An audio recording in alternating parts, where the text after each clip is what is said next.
Bueno, muchas gracias a quien forma parte de este equipo de organizar este curso, sobre todo de antropología básica. Muchas gracias por la oportunidad también. Gracias por la presencia a todos. Bien, les invito sobre todo a...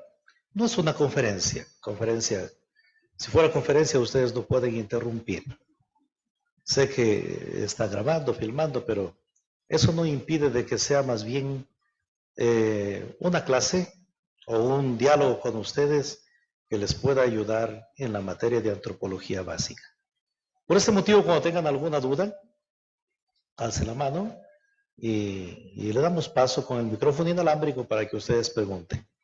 Y a medida de lo que se puede contestar, o si no, como tenemos el día de mañana, podríamos dar respuesta. ¿De acuerdo?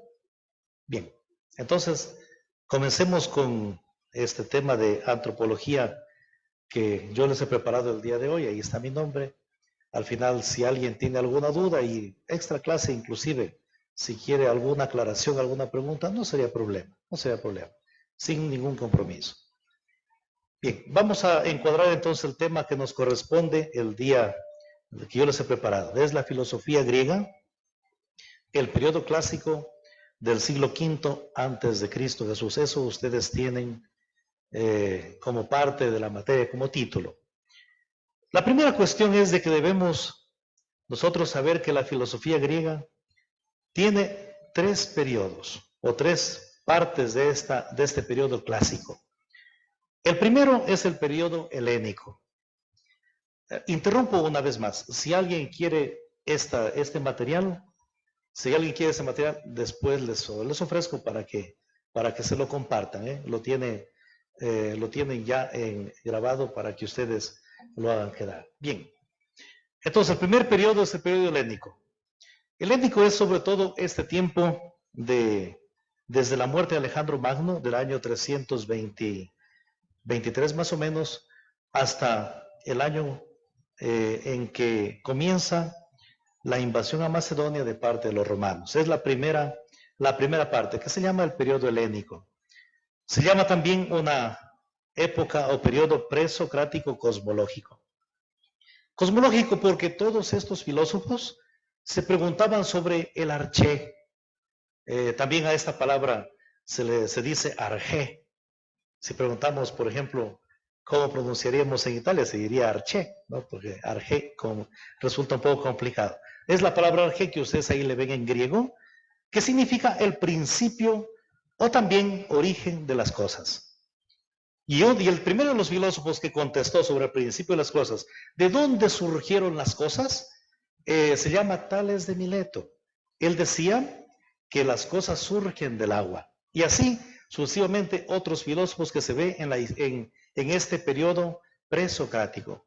Presocrático se llama porque está haciendo el pre de Sócrates. ¿Qué cosa es el pre? Ustedes lo hicieron, ¿verdad? El pre, antes de entrar a la institución, se hace un pre. Se llama el presocrático, antes de Sócrates. El segundo momento de este periodo clásico es el apogeo del helenismo. Es decir, lo máximo que podríamos encontrar en el pensamiento helénico. Lo máximo, como se dice, el apogeo, lo máximo. Y aquí tenemos una dedicación ya no a los problemas cosmológicos del principio y el origen o el arjé de las cosas, sino se pasa a considerar los problemas de tipo psicológicos. Ya se preocupan por la cuestión psíquica, psicológica. Uno de los más grandes que hizo psicología era Aristóteles, ciertamente. Lo veremos más adelante. Este periodo corresponde a estos tres grandes filósofos que son Sócrates, aquí le vemos, Platón y Aristóteles. Esos tres filósofos pertenecen al apogeo, al esplendor del helenismo. Ustedes saben que todo lo que sube muchas de las veces cae. Por eso hay que mantenerse con buenos pilares en el aire. Hay que mantenerse en lo alto.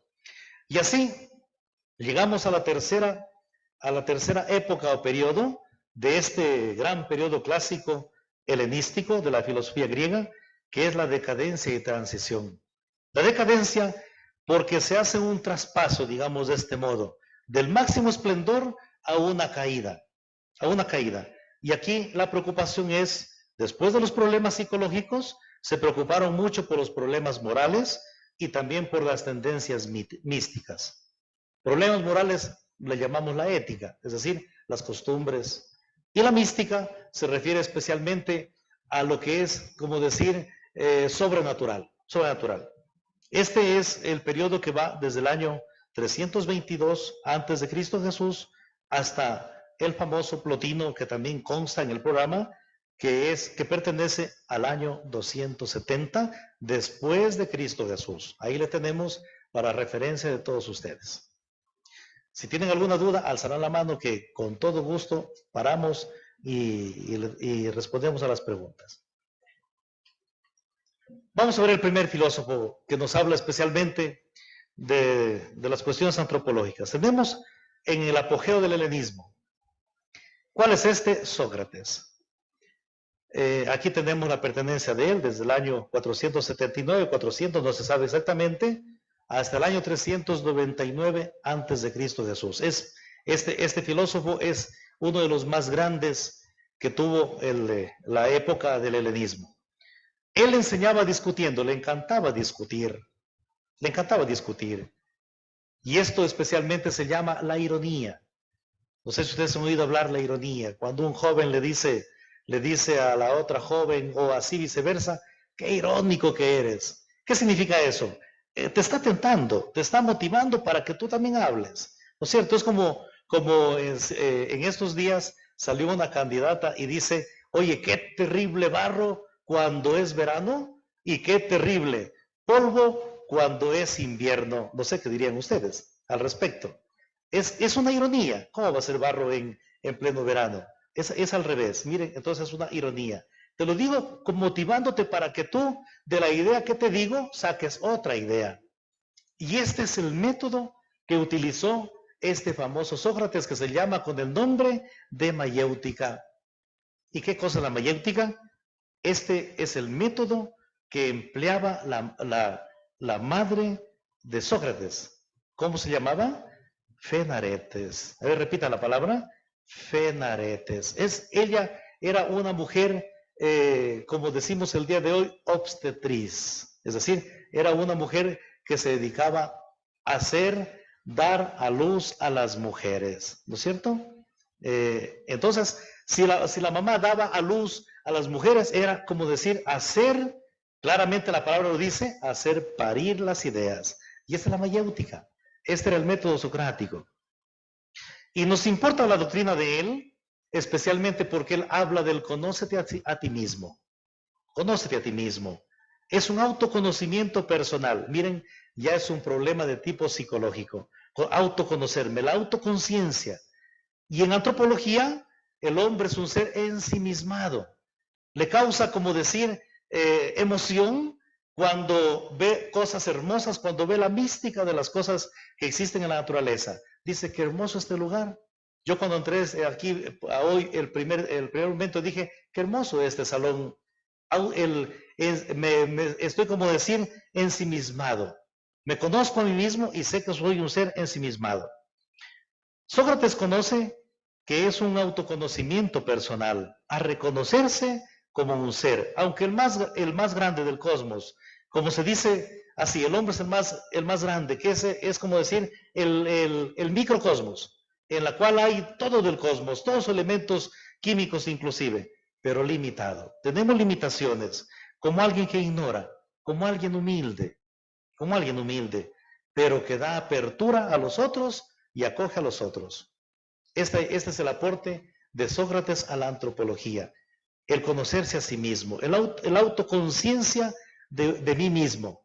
Y antropológicamente el primer paso, en el caso, digamos, de la superación, es conocer qué cosa tengo, quién soy yo. Y esa es la pregunta que debe responder la antropología, ¿quién soy yo? He aquí más o menos el pensamiento de Sócrates. Recordemos que Sócrates nunca escribió nada. Conocemos de él gracias a sus estudiantes, a sus estudiantes que tenía él, a sus discípulos. Ellos recogieron todas las ideas de Sócrates y las pusieron en evidencia. Libros de Sócrates no existen, pero la doctrina sí. Que nadie diga, mira, yo tengo un libro de Sócrates, qué terrible. Y cuando alguien les diga eso, díganle, Sócrates nunca escribió nada. Ya saben el método de él. Entonces, el hacer parir las ideas, la mayéutica que se llama comúnmente, que también le llamamos con el nombre de la ironía. No sé si hasta aquí hay alguna pregunta o continuamos. Bueno, igual al final habrá espacio para más preguntas. Pasemos al siguiente filósofo, que ese ya nos interesa un poco más en vista de la doctrina que él tiene. Tenemos a Platón. Aquí tenemos el primer paradigma antropológico en este segundo filósofo. ¿Cómo se llama esta época? El apogeo del helenismo, el máximo esplendor del helenismo. Sócrates, Platón y Aristóteles. El segundo, Platón, del año 428 hasta el año 341. Aquí tenemos la primera teoría dualista. Dualista significa que considera a la persona como una suma. El hombre es la suma de ¿qué cosa? De alma más cuerpo. Eso es dualismo. Igual, por ejemplo, si nosotros queremos decir la fórmula de la sal. ¿Cuál es la fórmula de la sal? Cloruro de sodio. Una molécula de cloro más una molécula de sodio es igual a la sal. Eso se puede descomponer. ¿Por qué? Porque son dos elementos químicos que se han unido para constituir la sal. Porque de la sal, a través de un proceso de electrólisis, se puede sacar cloro. Miren, decía Platón, más o menos para hacer la comparación, el hombre es la suma de alma y del cuerpo. Por tal razón, el hombre no es una unidad psicofísica.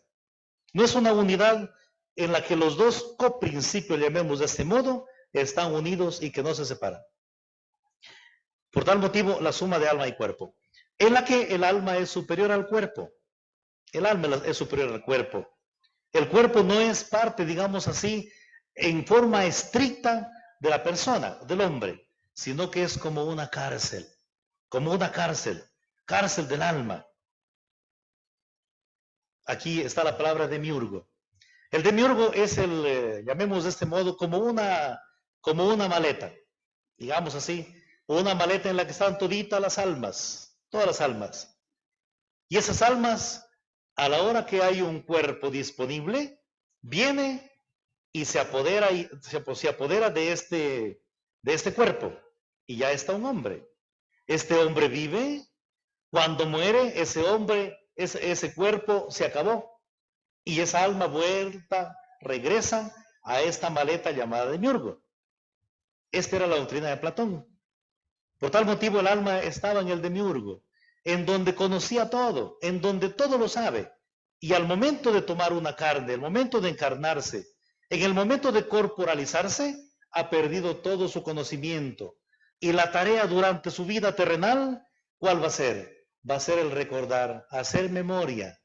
Será como una memoria. Parece que yo viví de este modo, dicen algunos. Y aquí viene al cuerpo y se olvida todo. Le toca hacer una anamnesis, es decir, un recuerdo, una reminiscencia. Recordar las cosas que en el demiurgo lo había aprendido y que ahora lo olvidó por la reencarnación.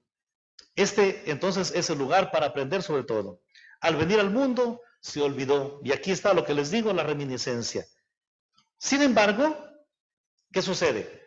Que cuando se ha encarnado, si durante su vida terrenal, como alma, digamos, encarnada en un cuerpo, ha vivido mal, ha vivido pésimo como ser humano, tendrá que reencarnarse, pero en alguien inferior.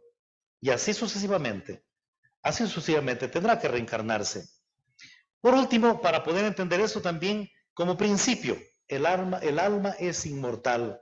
Pero se trata de una inmortalidad natural, no al estilo como la tenemos nosotros. Nosotros ahora en la iglesia, en la doctrina teológica, en la filosofía inclusive, nosotros decimos que la inmortalidad del hombre no es una inmortalidad natural que le corresponde porque es alma, sino más bien que es una inmortalidad que le corresponde como un don preternatural que esa persona ha adquirido, que esa alma tiene al momento de ser creada. No sé si lo lograron entender eso. Sí, la inmortalidad de la persona Como lo piensa Platón, es una inmortalidad natural. En cambio, la inmortalidad de la que hablamos, hablando de Dios como causa primera y causa última, obviamente se trata de una inmortalidad que viene como un don al momento de ser creado. Más adelante también lo aclararemos un poquito más. Pasemos al tema especialmente de que es muy bonito en Platón, la metempsicosis. Metempsicosis quiere decir lo que llamamos también con el nombre de reencarnación.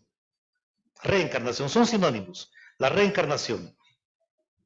Y para que nos demos cuenta que Platón tampoco es que es, digamos así, tan original, porque esta doctrina de la reencarnación, de la emigración de las almas, de lo que hablamos hace un poquito, de la reencarnación, lo tomó especialmente de Pitágoras. Pitágoras ya hablaba de la reencarnación, hablaba de la sobrevivencia del alma y la transmigración en otros cuerpos. Transmigrar quiere decir que va de cuerpo en cuerpo, que va de cuerpo en cuerpo. Así, de Buda, por ejemplo, tenemos más de 500 reencarnaciones. Miren, más de 500 reencarnaciones. Sí, no sé si ustedes se le lograron entender eso. Es distinto al revivir y resucitar. Es distinto. Reencarnarse, revivir y también resucitar. Reencarnarse es la doctrina de Platón de Pitágoras, en este caso. Revivir, abro un paréntesis, aunque vamos a hablar de antropología teológica más luego, o creo que el día de mañana. Miren, ustedes creo que conocen la Biblia. Sí conocen la Biblia, ¿verdad? Creo que la tienen. Ahí en el Evangelio de San Juan encontramos, Jesús fue donde un amigo llamado Lázaro que había muerto. A los 4 días dijo, oye, destapen la losa. Y Jesús le dice a Lázaro, levántate. ¿Y Lázaro se levantó, sí o no? Se levantó. ¿Qué pasó con él? ¿Se reencarnó? ¿Resucitó? ¿O revivió? Revivió porque después de otro tiempo, Lázaro otra vez se volvió a morir y ahora está muerto, esperando la resurrección. Muy bien. Por tanto, miren, revivir es distinto a resucitar. A resucitar también y la reencarnación. Resucitar, en cambio, es este cuerpo. Miren, tóquense este cuerpo de la historia. Este cuerpo que soy yo. Este mismo cuerpo que es tan corporal, digamos, tan material. Es un cuerpo, ¿no es cierto? No es simplemente una carne, sino es un cuerpo. Este mismo cuerpo con la resurrección se va a transformar en un cuerpo glorioso. Si quieren un apoyo en eso, anoten para que lean en casa, 1 Corintios capítulo 15. Ahí habla especialmente de esto. Este cuerpo material, a través de la resurrección, se va a transformar en un cuerpo glorioso.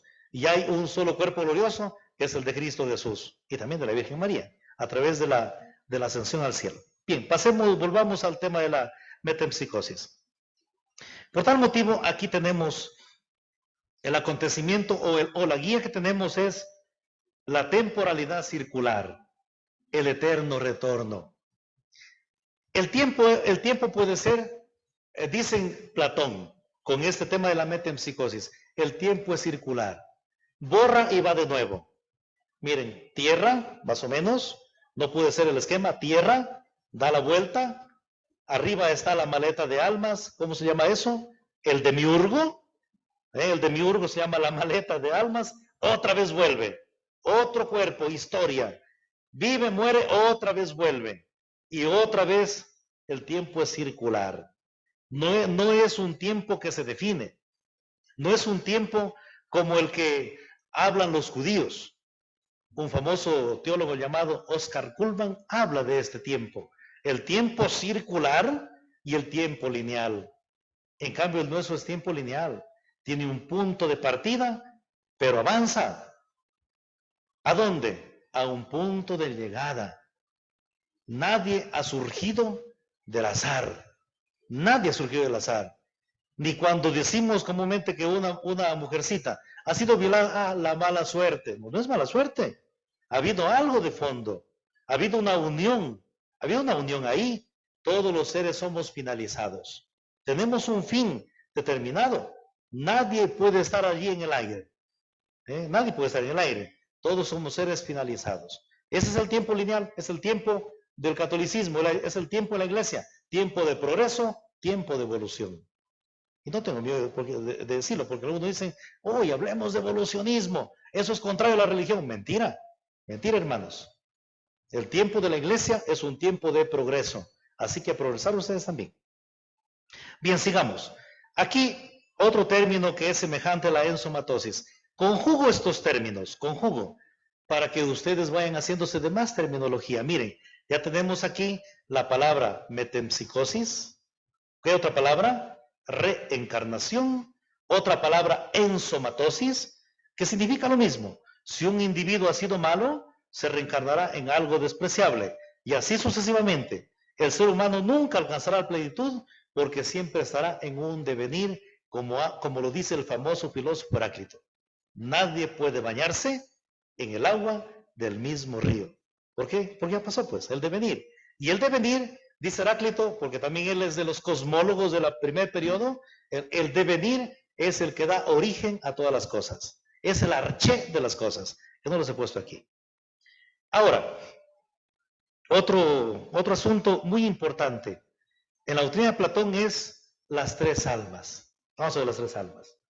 Que aquí está lo que ustedes han de decir, el mito de la auriga. Hablo una pregunta para ustedes, ¿qué es una auriga? ¿Qué piensan que sea una auriga? Una hormiga. ¿Qué es la auriga? Bien, la auriga es el conductor de un...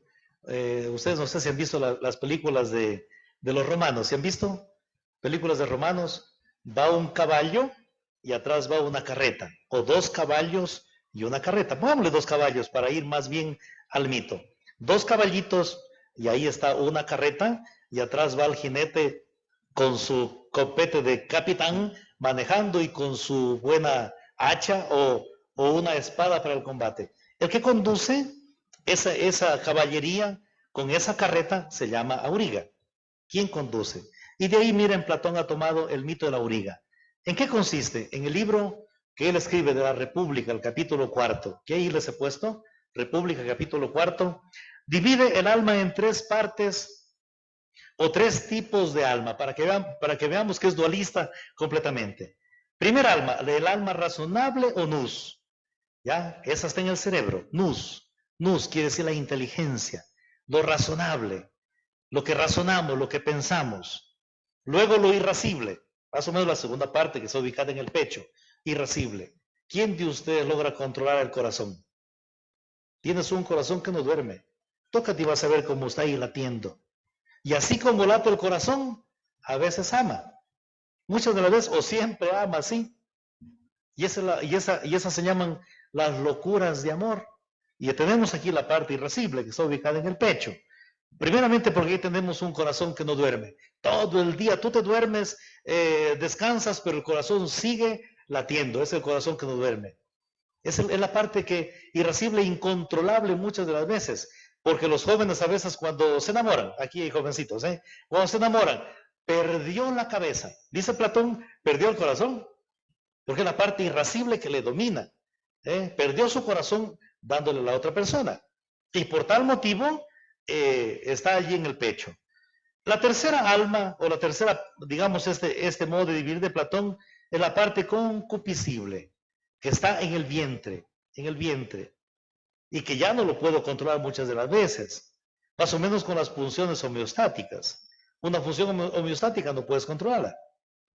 Sales fuera y dices, está lloviendo, sales. No llueve nada, la lluvia es psicológica. O cuando llega el invierno en Europa, por ejemplo. No, el frío es psicológico. Y estás, psicológico, estás temblando de frío. No, sí es psicológico. El hambre es psicológica. Cuando acuerdas te desmayaste. Mira, entonces está esa parte que se llama la incontrolable más todavía. Ahora, en el Timeo, es otra obra de Platón, una cuarta alma se llama el alma sexual. Miren, también define a la tercera como nutritiva, y solo la racional es inmortal. Solo la racional es inmortal. Y ese es el alma. Él a la cuenta ubicaba el alma ¿en dónde? En la cabeza. Y hoy la filosofía, hoy la antropología, ¿en dónde ubica al alma? ¿A dónde lo ubica? En toda la persona. No solamente en la cabeza, no en el pecho, no en el vientre. Toda la persona es alma. Y de aquí que en la vida religiosa, cuando alguien va a pasar, padrecito, dicen, páseme una misita por el alma de fulano de tal. Quiere decir, por toda la persona. Por tal motivo, en la República, el capítulo 10, allí nos habla Platón de esto. Ahora, en cuanto a la auriga, el mito del carro alado también le podríamos decir. Manifiesta que el hombre es como un carro tirado por 2 caballos. Ahí están los 2 caballos y dirigida por el auriga el jinete. El auriga el que está subido en la carreta y que tiene el mando de los caballos, ¿no?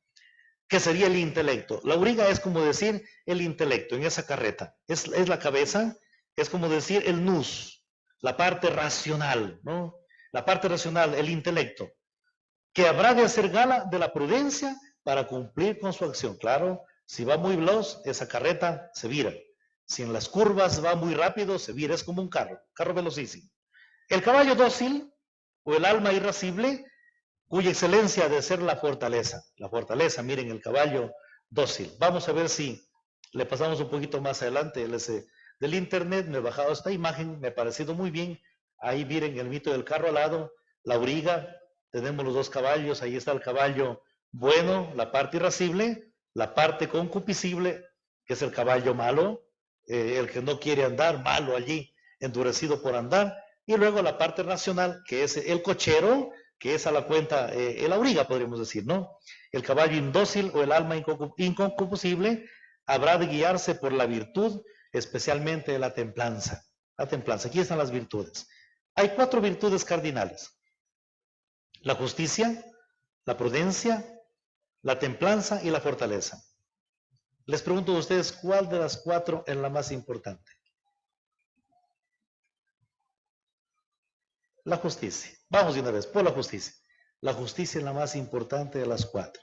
Miren qué importante que ustedes lo sepan. Cuando, por ejemplo, tú te vas a algún lugar por ahí y de repente pides, yo quiero que me den tal comida, igualito que el otro. Y bueno, pongamos de este modo. Y a ti te dan una presa chiquitita y al otro le dan una presa grandota. Oye, yo pagué igual que él. ¿Y por qué me dan una presa chiquitita? ¡Qué injusticia! Por tanto, ¿es injusticia? Sí. Tú estás pagando igual y tienen que servirte igual. La justicia, si hay alguno aquí que está estudiando derecho, la justicia es dar a cual lo que le corresponde por derecho. Antiguamente nuestros papacitos, si no estudiábamos, perdíamos una materia, cogían nomás la pata de cabra, toma, nos daban. Hoy ha cambiado la situación. Por derecho, por justicia, si no estudias, la materia se te viene abajo. Mira, ese es entonces en cuanto a las virtudes, ¿no?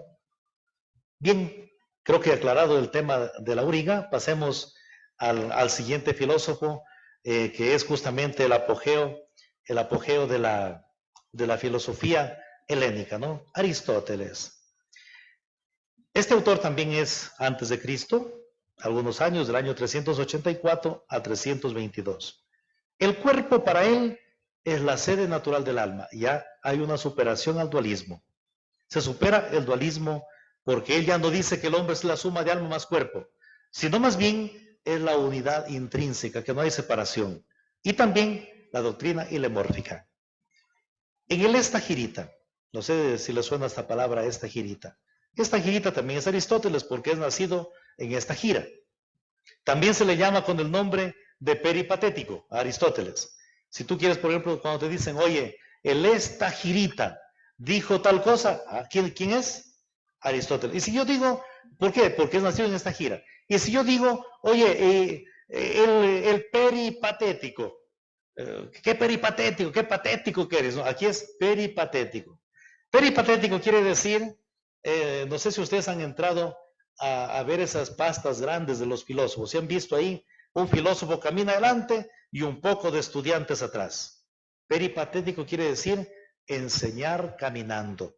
Si alguno de ustedes, por ejemplo, llama a su maestro, o su maestro le dice, o su profesor le dice, ven, mientras caminamos te voy enseñando, le está enseñando al estilo de Aristóteles, peripatéticamente, caminar enseñar caminando. Por ese motivo también se llama peripatético. Aquí en él se encuentran los principios básicos de psicología. Estamos en la época psicológica. Bien, ¿qué dice Aristóteles del alma? El alma primeramente es una sustancia que informa y vivifica un determinado cuerpo. Es una sustancia, es una esencia, es una esencia. Más adelante con Tomás de Aquino vamos a definir qué cosa es la esencia. Ya, aquí tenemos tres funciones del alma. La primera función es la vegetativa, es especialmente la potencia nutritiva y reproductiva. Es esa potencialidad. Y esa la compartimos con los seres vegetales. Por eso se llama vegetativa. Vegetativa. Al menos se sabe que está vivo. Por ejemplo, hay alguien que se sientó. Recordemos ayer en la noche se celebró una misa en la policía por esta policía que murió a los 7 días. Sí escucharon la noticia, ¿verdad? Apellido Songor, no me acuerdo el nombre. Mira, ella estuvo 7 días en un estado vegetativo, como un vegetal. Se sabía que estaba viva porque su potencia nutritiva y reproductiva y su corazón y su respiración estaban latentes. Las funciones homeostáticas. Por ese motivo, en la vida vegetativa, el alma tiene tres funciones. La primera, la vegetativa. Segundo, la sensibilidad, que corresponde especialmente al movimiento. Los animalitos también tienen sentidos, también sienten. Dicen que, bueno, abro paréntesis, como yo soy párroco en muchas parroquias, yo he escuchado aquí en Loja a muchas abuelitas, por ejemplo, dicen el perrito salió a ladrar y ladraba, parecía que estaba un fantasma por ahí, el perrito ladraba. Y por ahí no faltó una que me dijo, si una persona quiere ver como los perritos, tiene que coger lagañas de perrito y ponérselas en los ojos. Y verá igualito que los perritos. Lagañas, lo que sale de los ojos. Mire, cosa que no creo. Yo nunca he hecho eso. Tampoco ustedes no harán eso. ¿O sí será posible? No, yo no creo. Bien, esta es la sensibilidad. Eso nosotros compartimos con todos los seres vivos. Especialmente con aquellos que a través de un estímulo dan una reacción. Y luego, la función intelectiva, que es propia del ser humano. Recordemos que en la teoría del conocimiento hay tres momentos del conocimiento intelectual. ¿Cuáles son? Las sensaciones externas que tenemos afuera, más la percepción, también los animalitos hacen. De ahí las tres. ¿Cuáles son? El concepto, el juicio y el razonamiento.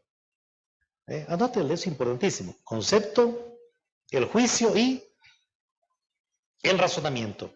En los seres humanos hay estas tres, pero en Dios no hay las tres. Solamente hay conceptos y juicio. En Dios no hay razonamiento. No sé si esta les causa un poco de admiración. En Dios no razona. Solo razonan las entidades, los seres que se equivocan. Dios jamás se equivoca. Por ese motivo razonamos. Pasemos a la otra parte, que es muy importante, el hilemorfismo.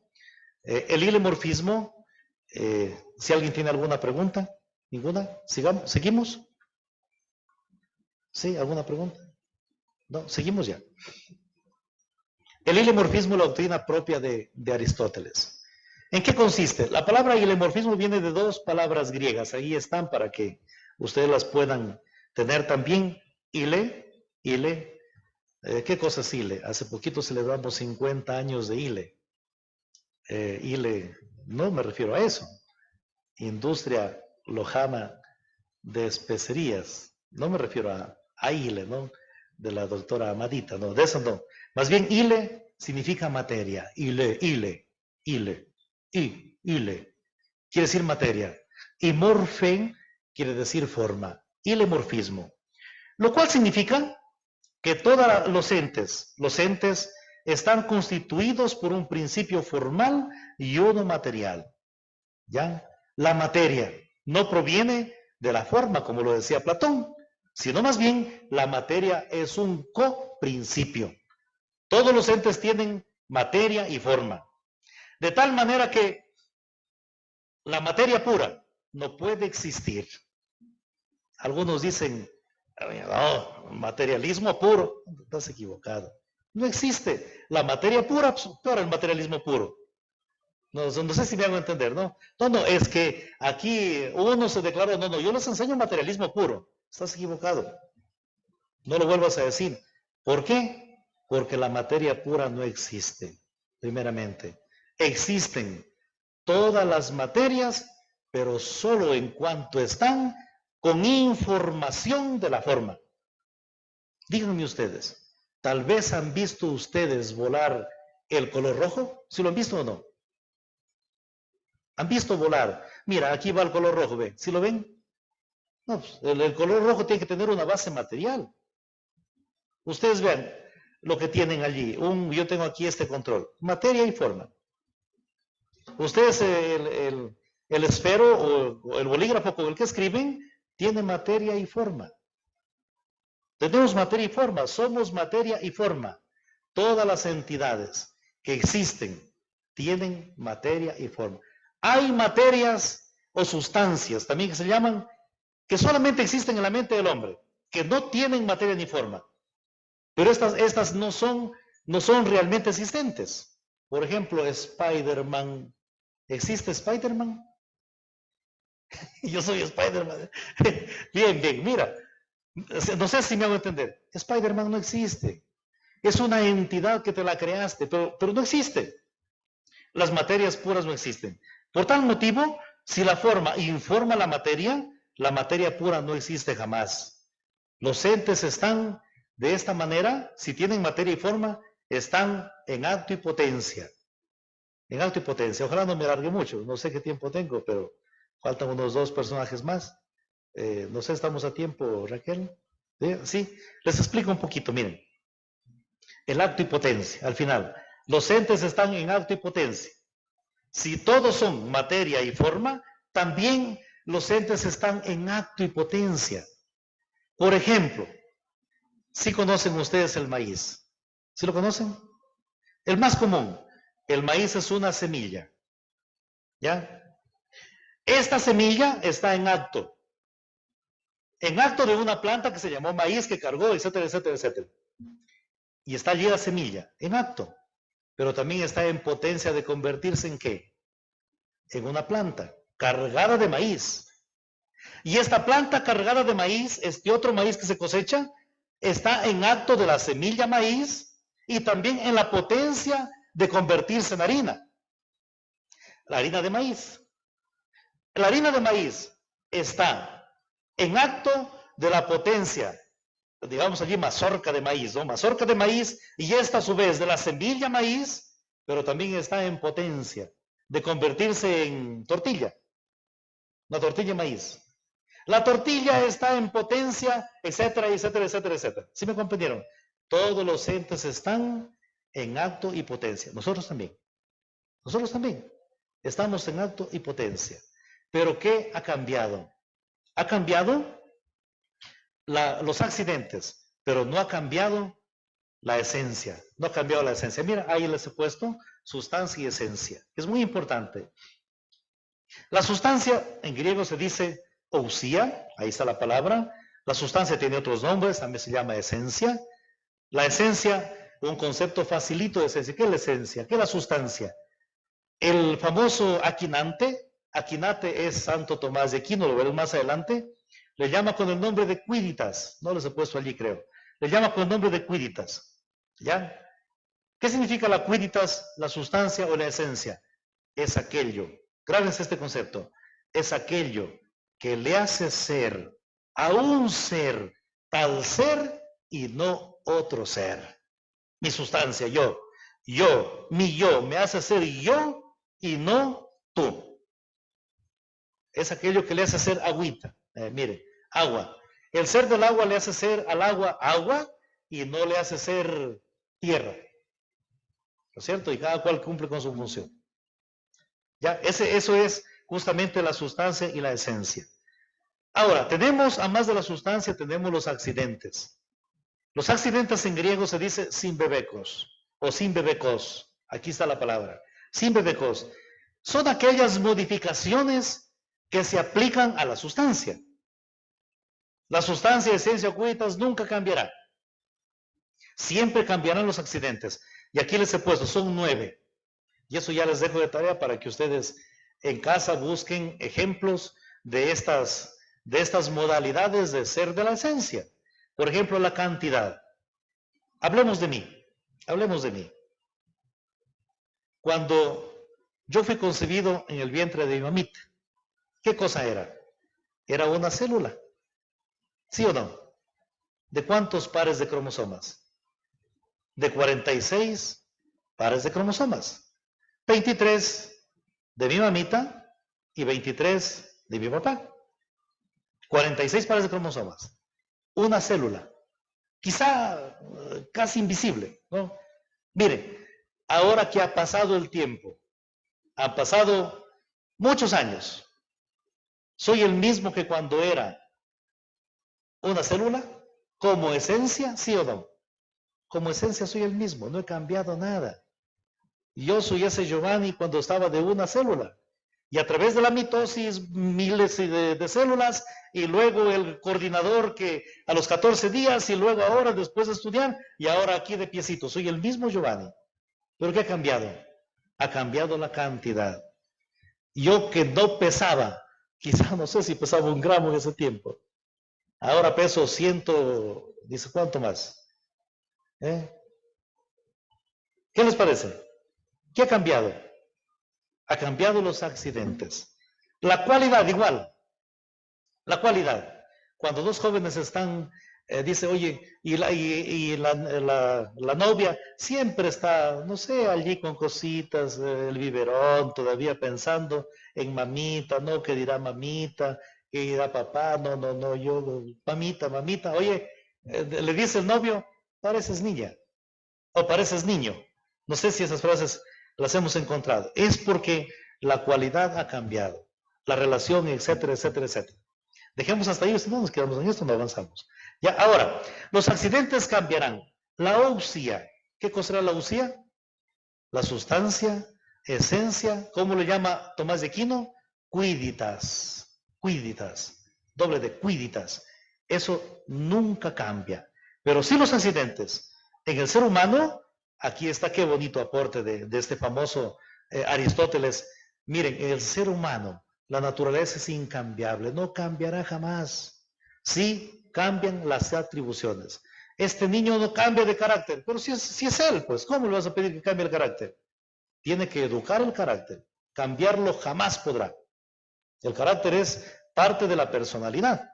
Carácter, decían los psicólogos anteriormente, carácter más temperamento es igual a personalidad. Vamos ahora sí a ver al último de los filósofos que nos interesa en esta breve clase que yo les presento.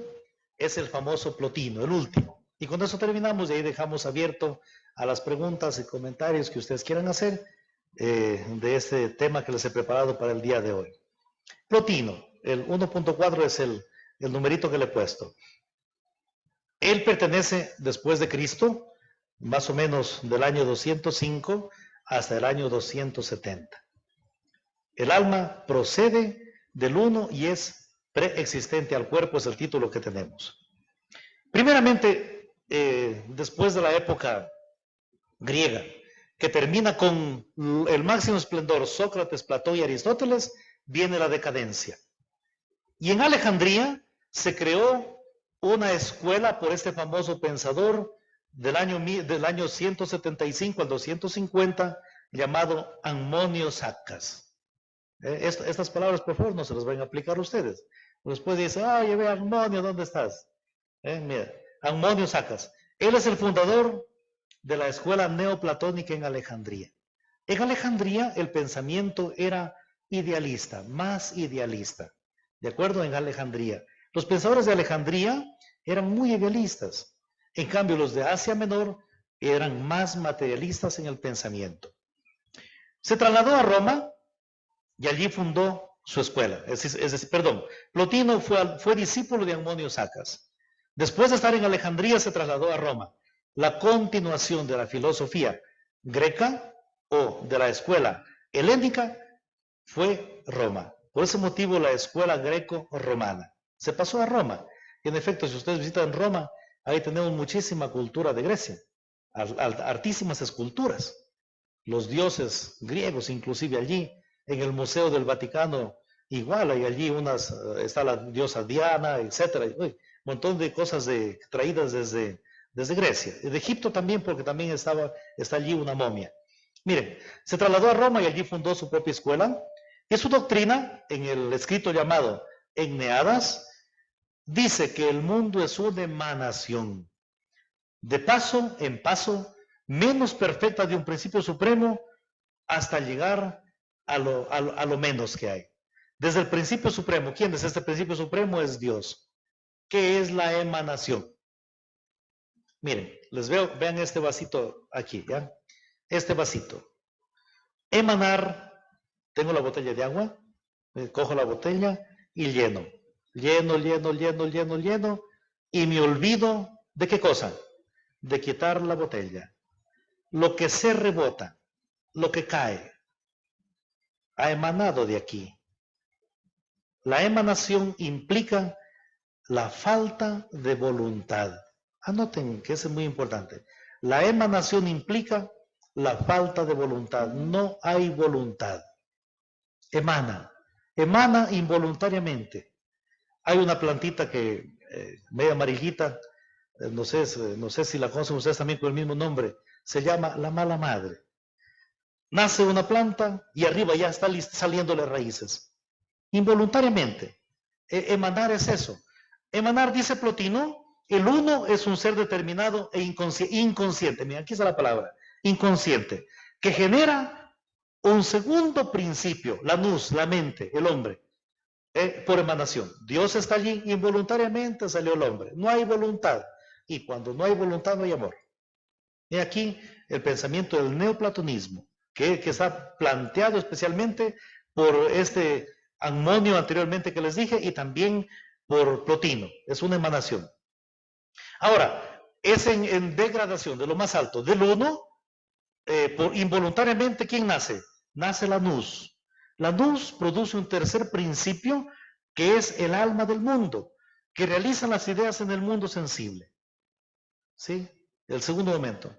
Y el paso último es la emanación, de la emanación es la materia. Todo lo que existe en el mundo creado. Miren de dónde sale el hombre. El hombre entonces en suma, para Plotino, es fruto de la emanación de Dios, donde Dios nunca tuvo voluntad. Fue una emanación, así espontáneamente. Y eso de emanación espontánea no puede existir. Porque ustedes saben que nada surge del azar. Todo tiene un principio de ser. ¿Ya? Por último, el alma humana para Plotino es la derivación del alma del mundo. Miren, aquí es el alma humana. Deriva el alma del mundo. Halla su bien en la vida terrenal y huyendo de las cosas sensibles. Es aquí lo mismo que Platón. Por eso es neoplatónico. Esta alma, para perfeccionarse, para ser más, para ser auténticamente alma, tiene que huir de las cosas sensibles. ¿Cuáles son las cosas sensibles? Las del mundo.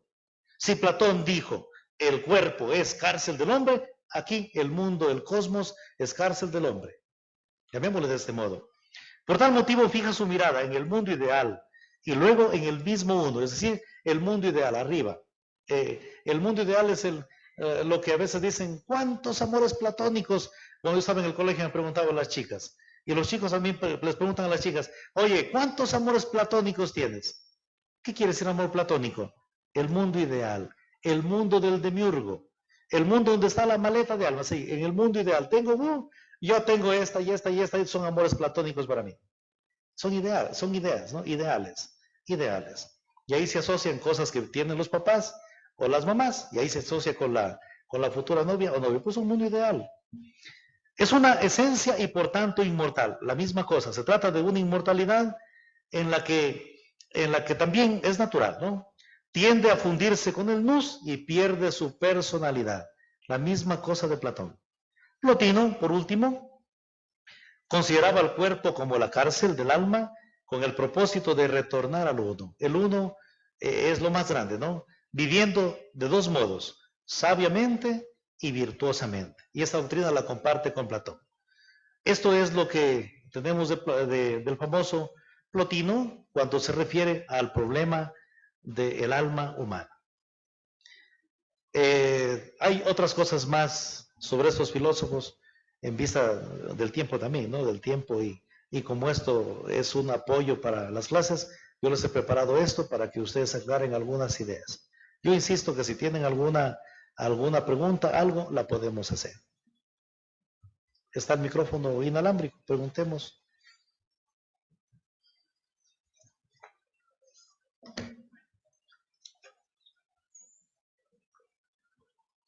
Ahí hay una pregunta, ¿sí?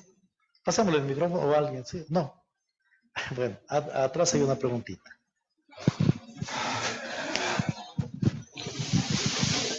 Buenas. Tenía la pregunta de que a qué se debió en su momento de que, o sea, en la filosofía haya cambiado a ese punto de vista como dualista de que existe un cuerpo, un alma, o sea, de que somos partes de, o sea, somos alma y cuerpo. Sí, exacto. ¿A qué se debe?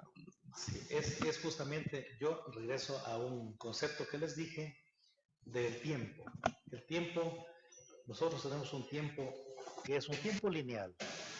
Lineal quiere decir de una línea y va de progreso, va de menos a más. Mira ahora la facilidad, hay muchos que están creo que conectados en las redes sociales, ¿verdad? En el tiempo cuando yo era como ustedes jovencitos, así, no había ni siquiera el celular. Entonces el tiempo ha hecho, vaya progresando la ciencia y la tecnología. Con Platón es la primera teoría antropológica al preocuparse del hombre que se trata de un compuesto. Es un punto de arranque en la que no hay algo sistemático. Y en cuestiones de antropología nos tocará esperar hasta Kasman, Otto Kasman, el famoso filósofo con la cual ya se nombra en cierto modo el término antropología, el término como tal. Pero tenemos que esperar a Kant. Kant será quien se pregunte en el discurso que hace especialmente ya para la vida concreta, se preguntará quién es el hombre. Entonces, depende también de la historia. La ciencia va avanzando de acuerdo a la historia. Algunos dicen, ¿desde cuándo nació la antropología? Desde cuando hubo el hombre. Como ciencia no. Como ciencia es una ciencia completamente moderna. Kant la planteó muy bien cuando se pregunta en la crítica de la razón pura, creo que lo veremos mañana, y allí es quien se plantea quién es el hombre. La pregunta por el hombre nace así. Hasta llegar a la máxima expresión con Max Scheler y ahora también con Juan Pablo II y los antropólogos de hoy. ¿Sí? Esto fue avanzando, fue de progreso. No sé, ¿alguien más quiere preguntar? Se animó. Se animó a preguntar. Bueno, en base a mi pregunta es por lo que mencionó sobre los escritos de Sócrates, que en realidad él no escribió nada. Entonces sus ideas, sus teorías, se puede decir así, las sabemos hoy en día gracias a sus alumnos, especialmente a su alumno Platón. Sí, también. Sócrates, Platón también, sí, en cierto modo, pero especialmente Genófanes, llamémosle así, Genófanes fue uno de los discípulos más grandes de Sócrates, ¿no? Y gracias a él se conocen todas las cosas que escribió el maestro, que hizo el maestro más bien. Es más o menos, por ejemplo, bien, un ejemplo, vayamos al Evangelio. ¿Cuál de los discípulos de los 4 evangelistas se puso a escribir? A ver, Jesús, a ver, cuéntame, a ver, ¿qué escribo? Y Jesús le dictaba, a ver, Mateo, Lucas, Juan, Marcos, escriban. Y ellos escribieron así. La Biblia no nació así. La Biblia más bien fue una experiencia que los apóstoles escucharon, vieron, experimentaron. Murió Jesús. En caso de la Biblia, el Espíritu Santo vino y ellos, iluminados por el Espíritu, recordaron todo y escribieron todo. La misma cosa con el famoso Sócrates, fueron sus discípulos que recogieron todo lo que él había hecho y le pusieron por escrito. ¿Sí? Por ejemplo, eso del método de la mamá de Fenaretes, del método mayéutico, la ironía, eso lo escribieron los discípulos. Inclusive, cómo él bebió la cicuta, que murió de ese modo. La cicuta, una hierba que ponían una cierta cantidad que se la tenía que ir tomando y se iba adormeciendo y muriendo, y muriendo. Más o menos hay un montecito, yo conocí a alguien que le gustaba investigar sobre las hierbas. Hay una hierbita, no sé si ustedes conocen los cuyes. ¿Conocen los cuyes? Sí, ¿verdad? Cuando cogen la hierba, hay un montecito que se llama molalín. El molalín. El otro, la ayahuasca, más parece que es un alucinógeno. Pero también si tomas mucho en exageración te puedes morir. El molalín, más o menos como el molalín, que si pones bastante molalín allí, es un veneno, ¿no? Los animalitos se mueren con ese molalín. Es una hierba. Yo poco conozco de las situaciones, llamemos así, esotéricas, porque eso entra dentro de las plantas medicinales. Si le vemos este punto de vista de la superstición es superstición, ¿no? Queda como un algo ideal, ¿no? La superstición. Pero claro, si la ayahuasca es una planta, es parte de la creación, como lo es el San Pedrillo, como lo es también el barbasco, las plantas, mira, por ejemplo, si tomas barbasco, te mueres, ¿no? Entonces hay plantas que en exageración te pueden hasta matar. Todo en exceso es malo, inclusive si tomas muchísima sal terminará matándote, ¿no? Con la presión. Y así encontramos hartísimas plantas que, claro, son medicinales, pero siempre con una dosificación que la persona especialista que la ha estudiado te la dice, ¿no? Entonces, todas las plantas, ninguna planta puede ser mala. Ninguna planta puede ser mala, ninguna.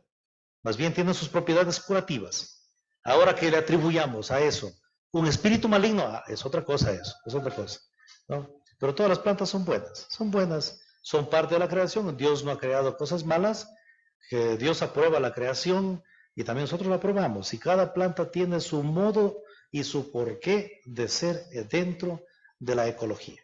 Tiene su modo de ser. ¿Sí? Sí. Ya, es la reencarnación, llamada también metempsicosis o ensomatosis, es una doctrina. Una doctrina, una de las primeras doctrinas, ¿no?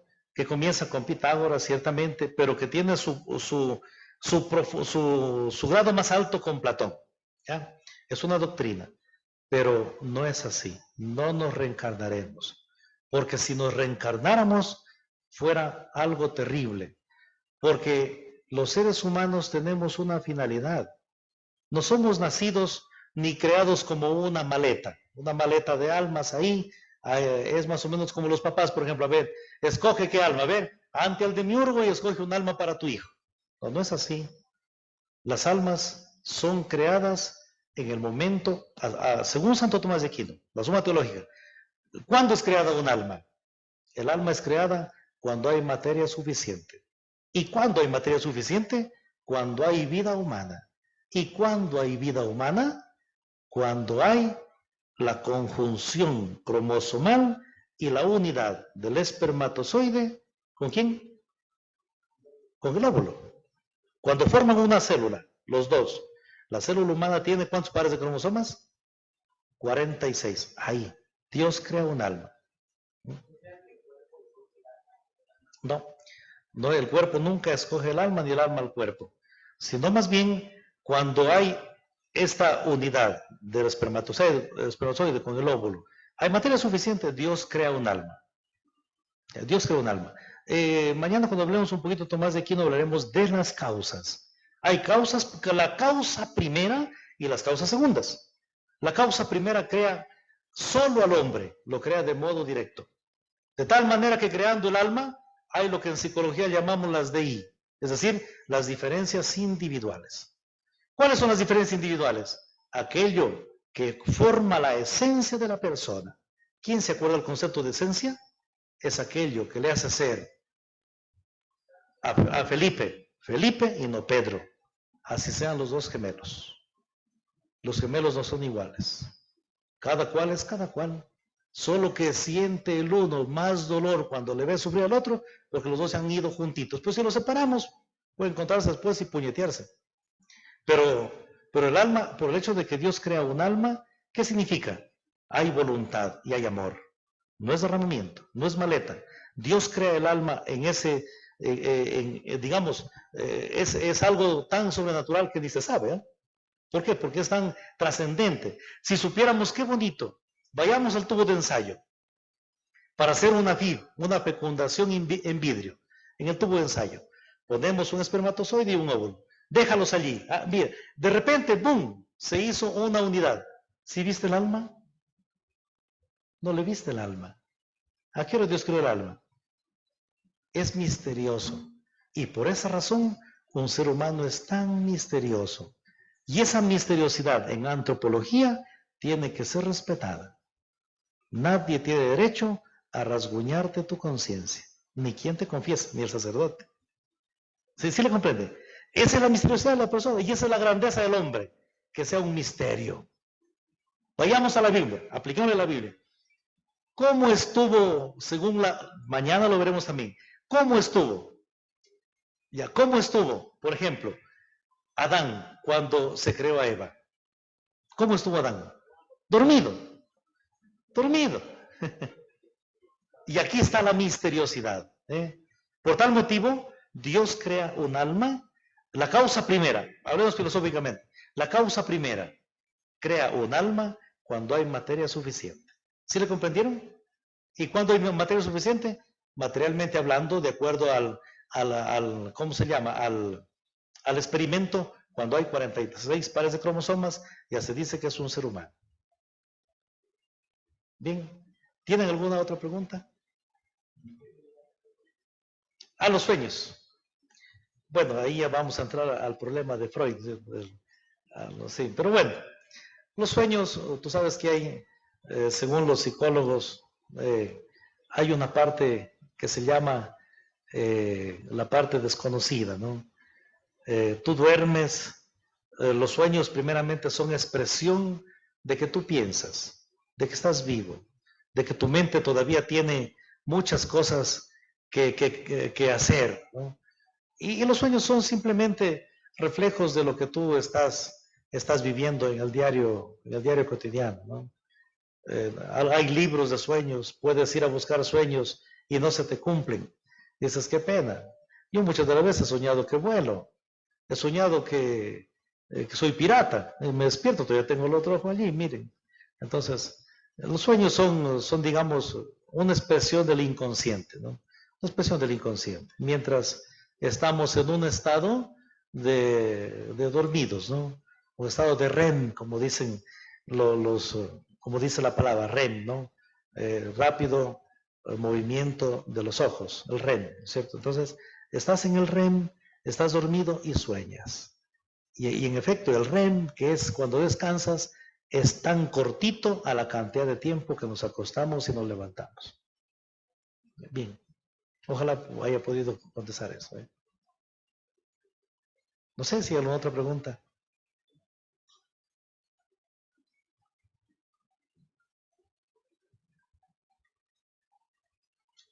Bien, no hay más preguntas, ¿verdad? No sé qué sigue. ¿Seguimos con otro tema? No, no es cierto. Bueno, si no hay más preguntas, espero haber dado respuestas a las incógnitas que ustedes plantearon, pero si hay alguna que no está bien satisfecha, pues me lo dicen, yo consulto y les digo, no es problema. Tampoco es que soy, ¿sabe lo todo? Bien, pero en cuanto a la materia, sí, es mi especialidad, como se dice. Bien. Bien, Iván.